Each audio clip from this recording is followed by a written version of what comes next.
नर्मदे हर मात श्री नर्मदे हर।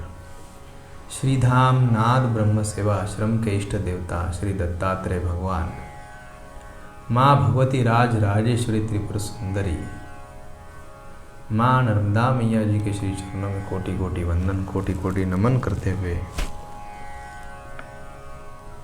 माँ नर्मदा जी की परिक्रमा कैसे शुरू करें, क्या करें, ये कईयों के प्रश्न होते हैं। तो चलिए हम जानते हैं कि परिक्रमा की पूर्व तैयारी क्या होती है। हमारे पास में माँ नर्मदा जी की परिक्रमा किस समय की जाती है, कैसे की जाती है, इन सभी प्रश्नों के उत्तर आज हम आपसे चर्चा कर लेंगे। एक तो सर्वप्रथम चातुर्मास जो शुरू होता है गुरु पूनम से लेकर कार्तिक पूर्णिमा तक, हमें परिक्रमा नहीं करना चाहिए, नहीं करना चाहिए, नहीं करना चाहिए। कईयों ने बताया कि नवरात्रि के समय हम परिक्रमा शुरू किया है, शुरू कर रहे हैं, करना चाहते हैं, सुअवसर है, सब बढ़िया है। परंतु माँ नर्मदा जी की परिक्रमा 3700 किलोमीटर की जो की जाती है, पूरी परिक्रमा में भी कई प्रकार है। परिक्रमा के अंदर छोटी छोटी उत्तर वाहिनी, पूर्व वाहिनी, इस प्रकार के परिक्रमा के प्रकार भी हैं। परंतु माँ नर्मदा जी की परिक्रमा जो 3700 किलोमीटर की जाती है, इस परिक्रमा को केवल और केवल गुरु पूर्णिमा से लेकर कार्तिक पूर्णिमा तक नहीं की जाती। इस दौरान हम जिस स्थान पर है उस स्थान पर रुकना होता है। माँ नर्मदा जी की परिक्रमा 3 साल 3 महीने 13 दिन की जाती है। विधि विधान से जो परिक्रमा करना चाहते हैं उनके लिए ये संदेश। 3 साल 3 महीने 13 दिन, तो ये 3 साल 3 महीने 13 दिन जो है ये अंग्रेजी कैलेंडर के अनुसार नहीं होते हैं। ये होता है हमारे हिंदू कैलेंडर के अनुसार, हिंदू मास उनके अनुसार होता है। जिस तिथि को हमने परिक्रमा की शुरुआत की है, उसी तिथि को 1 साल पूरा होता है, दूसरा साल, तीसरा साल, फिर वहीं से आगे 3 महीने और फिर 13 दिन। इस प्रकार 3 महीने 13 दिन की ये परिक्रमा होती है। और 3 महीने 13 दिन की, 3 साल 3 महीने 13 दिन की ये जो परिक्रमा होती है, ये बड़े भाग्य से मिलती है। इसके लिए हमें कार्तिक पूर्णिमा के पश्चात ही हम परिक्रमा शुरू कर सकते हैं। और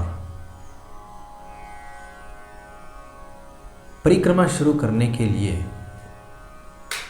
एक अच्छा वातावरण, अनुकूल, कार्तिक पूर्णिमा के बाद ही होता है। बाकी आगे जिस प्रकार फरवरी, मार्च, अप्रैल कड़ाके की धूप बढ़ती है, धूप में चलना नहीं हो पाता, स्वास्थ्य के लिए हानिकारक होता है। तो जिसके चलते हमें परिक्रमा की शुरुआत कार्तिक पूर्णिमा के पश्चात तुरंत ही कर लेना चाहिए, ताकि कई भक्त ऐसे हैं कि जो परिक्रमा करने के लिए समय जो है काफी कम होता है, ताकि उनके जीवन में गृहस्थ आश्रम में जिम्मेदारियां भी होती है, तो वो बहुत बड़ा समय निकालते हैं, मुश्किल से समय निकालते हैं, 3 महीने 4 महीने, और वो परिक्रमा शुरू करते हैं 3700 किलोमीटर की।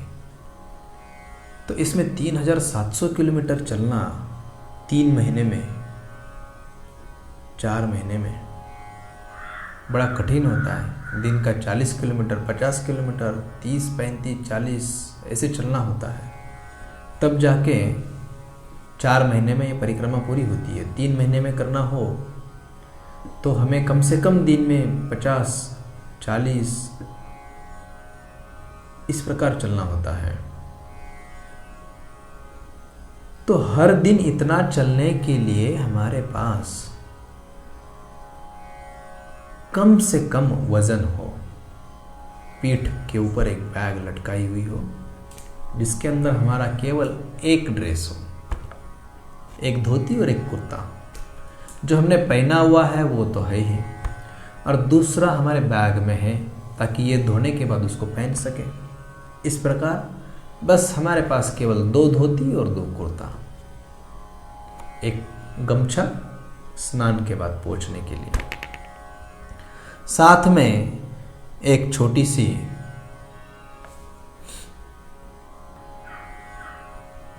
एक ओढ़ने के लिए कंबल, बिछाने के लिए एक कंबल।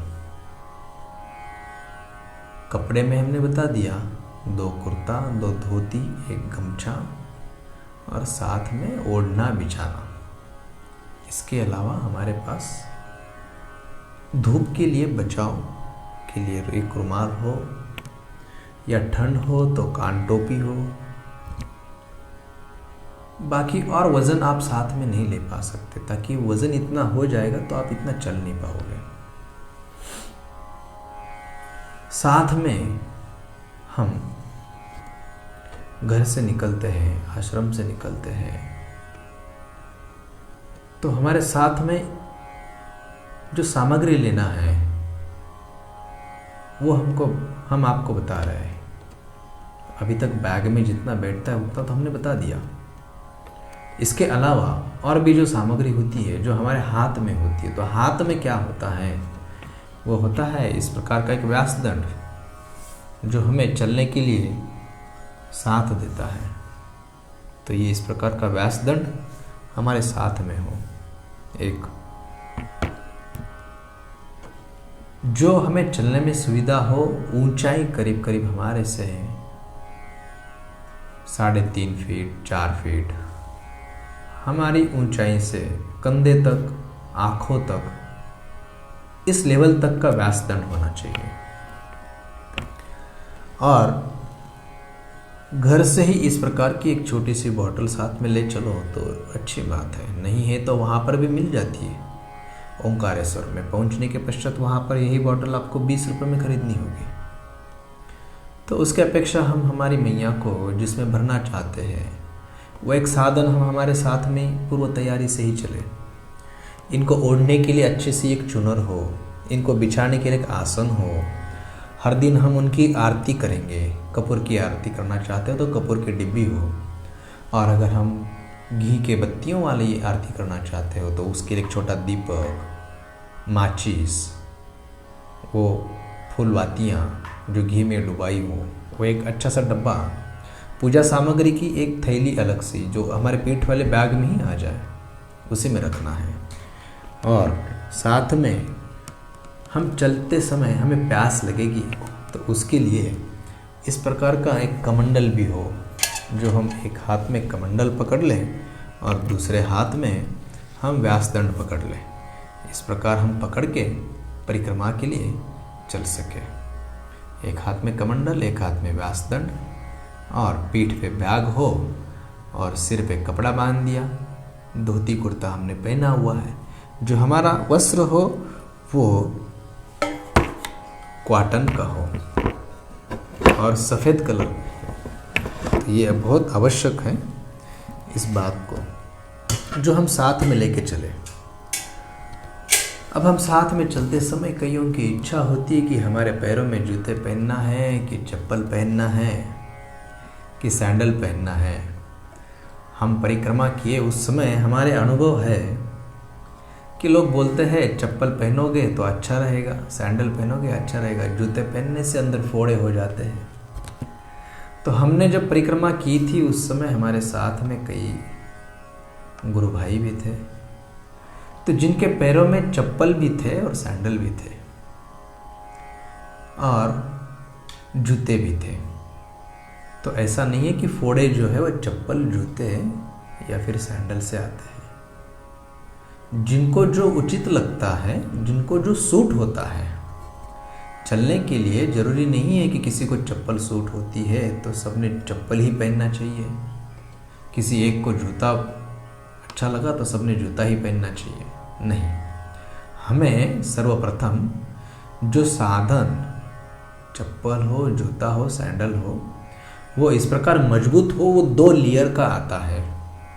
वैसे तो परिक्रमा करते समय चप्पल, जूता, सैंडल पहनना ये वर्जित है, परंतु आज के समय में बिना चप्पल, सैंडल, जूता कोई चलना नहीं चाहता, चल नहीं पाते, ताकि इस मार्ग में काफ़ी बड़े बड़े कंकर आते हैं, कांटे आते हैं, कीचड़ आता है। चल तो सकते हो, परंतु उसके लिए आपको 3 साल, 3 महीने, 13 दिन की परिक्रमा करनी होगी। तब जाके आप दिन का 10-20 किलोमीटर अनवानी पैरों से चल सकते हो। बाकी तो आप ऐसे नहीं चल पाओगे। दिन में 30-40 किलोमीटर बिना चप्पल चलना, बिना जूता, सैंडल मुश्किल ही है। तो जिसके चलते हमें चप्पल, जूता, सैंडल जो भी आप लेना चाहते हो वो डबल लेयर के हो। एक लेयर हार्ड होता है नीचे का और उसके ऊपर का लेयर सॉफ्ट होता है, जिसके चलते हमारे पैरों के नीचे पत्थर भी आ जाते हैं, कंकर आ जाते हैं, तो वो हमें चुभते नहीं है, हम चलने में सुविधा होती है। तो ऐसे हमारे लिए चप्पल, जूता, सैंडल वो पहले से निर्धारित करना चाहिए। अगर आप अच्छे क्वालिटी के लेते हो, महंगे यानी 3,000-4,000 के भी ले आते हैं कई लोग, तो इसका मतलब ये नहीं है कि परिक्रमा अच्छी होगी। परंतु एक स्टैंडर्ड कंपनी के अगर चप्पल, जूता खरीदते हो तो जिसका हार्ड सोल हो, अंदर का सॉफ्ट हो, वो पहनने में सुविधा होगी, ऐसा ले लेंगे तो वो आपको एक परिक्रमा में 2 जोड़ी लग जाएगा। परंतु जनरल साधारण अगर ले लेते हैं तो आपको उसी को 4 बार बदलना होगा, 3 से 4 बार बदलना होगा, ताकि चलने मात्र से वो झिझता है, खराब हो जाता है। नीचे का सोल जो है पतला कपड़े जैसा बन जाता है।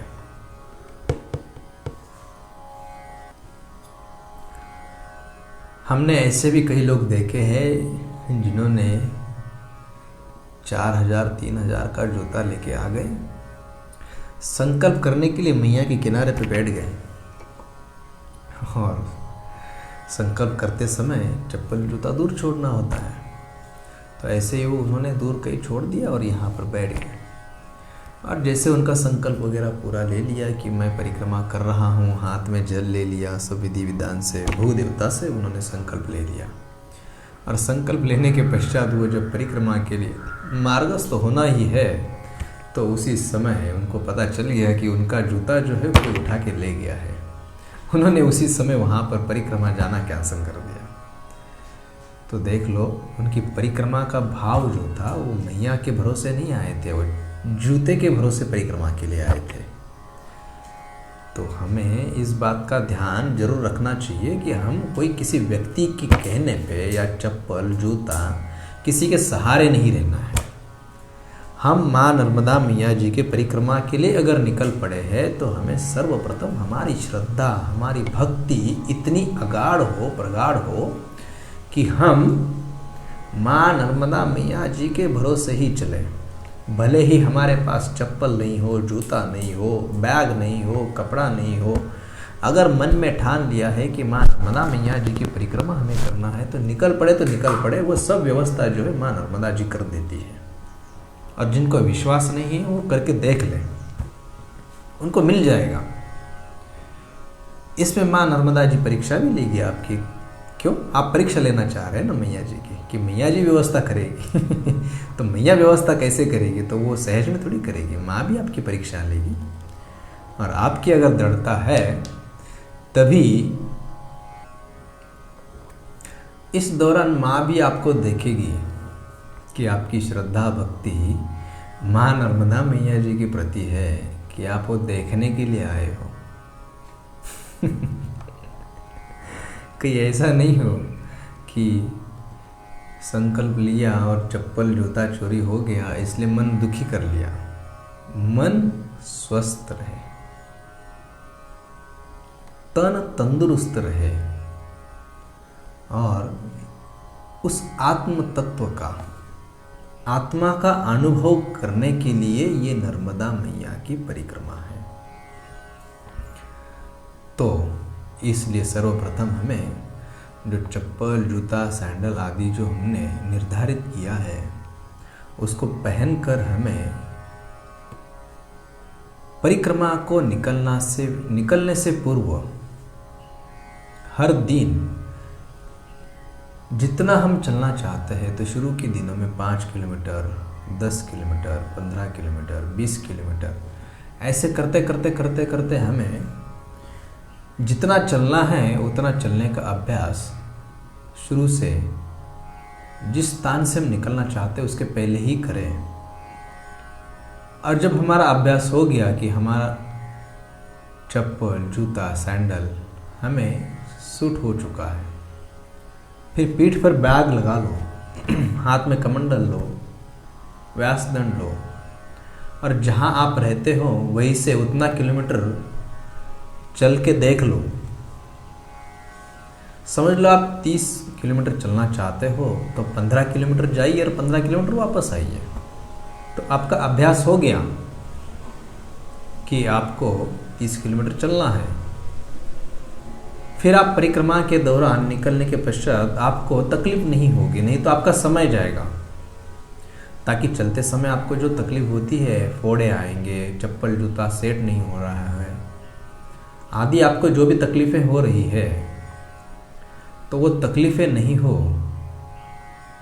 उस समय आपका समय नहीं जाए, इसलिए आप पहले ही उसकी तैयारी कर लो तो आपका वहाँ पर समय नहीं जाएगा। ताकि आप बड़ा मुश्किल से समय निकाल के चलते हो, आप मैया की परिक्रमा करनी है और इतने समय में ही करना है। जब आपको समय का कोई विचार नहीं हो तो आप बिल्कुल निश्चित रूप से चल दीजिए, आंखें बंद करके चल दीजिए।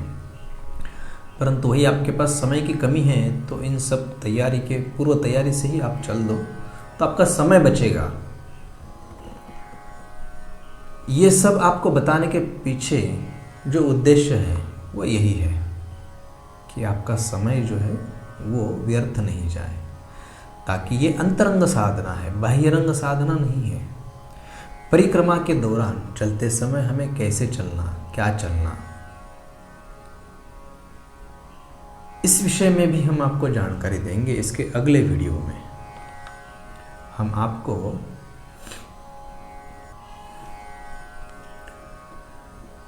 तो हमने आपको जो सामग्री लगती है उस सामग्री के विषय पे जानकारी तो दे दी। अब परिक्रमा के मार्ग में कितने हैं, कौन से हैं, कहाँ से जाना, कैसे जाना, ये सब जानकारी आपको अगले वीडियो में प्राप्त होगी।